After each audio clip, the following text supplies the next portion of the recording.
Qual a diferença entre alegria e felicidade? A psiquiatra, escritora e palestrante doutora Ana Beatriz Barbosa fala sobre a diferença entre alegria e felicidade. Você sabia que existia essa diferença? Conta pra gente aqui nos comentários, e se você ainda não é inscrito, já agradeço a sua inscrição aqui no canal. Qual a diferença de alegria e felicidade? Muito. A alegria é uma emoção momentânea, no qual eu me sinto bem ao sentir, tá? E eu também contagio as pessoas ao meu redor com alegria, tá? Mas é uma emoção passageira. Uma conquista de um campeonato de Sim, futebol. você tem uma alegria imediata, uma emoção imediata, né? Que me contamina e contamina os que estão ao meu redor. Felicidade já é bem diferente. Felicidade é um estado, uma construção. Tá? Aí você vai falar, mas Bia, o que é felicidade? É claro que é bem complexo, mas vamos supor assim, o que é felicidade para o Sol? Se você tivesse que chutar. Pro? Sol, astro-rei. Putz, não faço ideia. Para que o Sol existe? Para iluminar, para aquecer. Para iluminar, para aquecer, para gerar vida. É. O que é felicidade para uma macieira? Dar frutos. É o Dar propósito, frutos. Então? Claro. Qual é então, o propósito? Quando você atinge o seu propósito, essa é a felicidade plena. Claro. Agora, qual o propósito do ser humano? Porque assim, nascemos todos humanos. Agora, virar ser humano é um processo de construção. Tanto que eu digo no livro que felicidade é verbo. Porque você tem que praticar. Você tem, claro. Você aprende a ser mais feliz? Você aprende a descobrir o seguinte, se o sentido da vida do sol é aquecer, o sentido da vida da macieira é dar maçã, qual o sentido da minha vida? Porque o grande problema do ser humano, Vilela, é que ele se esquece que ele é um animal, como outros quaisquer, né? Um ser como outro qualquer. Nós estamos aqui, por exemplo, para evoluir e não para ser feliz.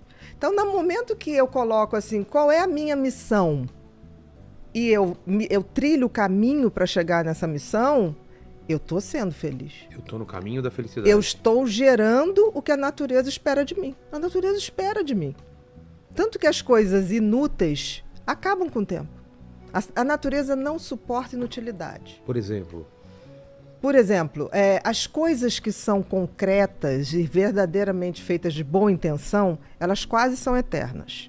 Tem um ditado que diz assim, todo mundo teme o tempo teme as pirâmides do Egito. Maravilhoso! Exatamente. Por quê? As pirâmides do Egito foram feitas com uma tal intensidade e intenção que aquilo vai estar lá. Daqui a 100, vai passar, 200, exatamente. Então, a natureza exige que tudo que você bote a mão, você o faça com uma missão, com propósito, com sentido. Porque senão, você está fora do game.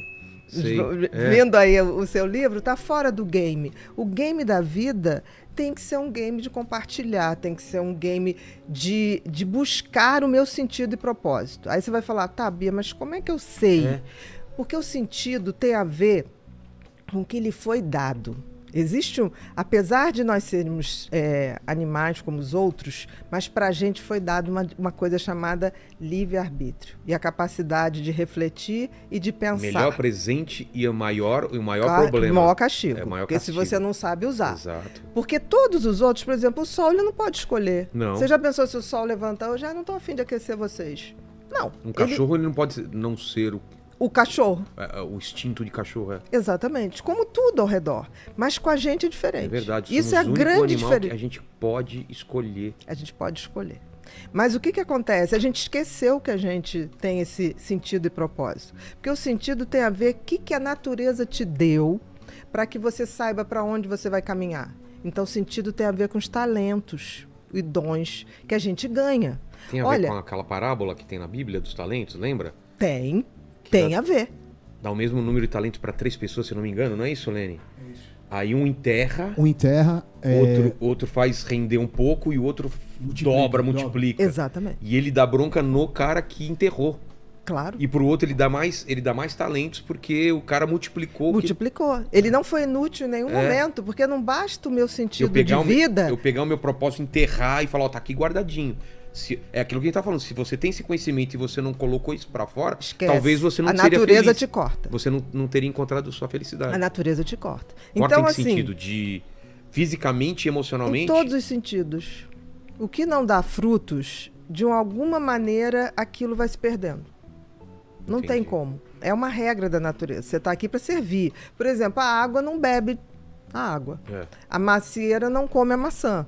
Então, assim, nós temos a obrigação de descobrir o sentido da vida, e aí o universo é tão bacana que ele te deu dicas, que é o tal do talento. Ninguém tem um talento por nada. O que acontece é que as pessoas, em geral, se você não tem uma boa educação, as crianças vêm com talentos muito claros. Aí o que acontece? Pelo menos na minha geração. Ah, não, isso aqui não faz desenho não, que agora você tem, não vai dar dinheiro. Não, isso você não faz. Hoje as coisas estão mudando, porque tudo é capaz de gerar dinheiro. É verdade, qualquer coisa. Se tem essa intenção. A pessoa gosta de jogar videogame, nunca que na minha época falava, você ainda vai ganhar dinheiro com isso. Não, é vagabundo. Exatamente, era vagabundo, não vai dar pra nada. Isso se falava. Então, no sentido, se você tem uma educação legal, você detecta no teu filho desde muito cedo qual é o sentido da vida dele, que é exercer aquele talento, exercer aquele dom, aprimorar, receber outros e tocar à frente. Agora, e o propósito? O propósito é quando eu pego isso para transformar a minha vida numa pessoa melhor e também depois eu compartilho. Então, quando eu pego o sentido e compartilho, aí eu atinjo a glória da vida. É a tal felicidade.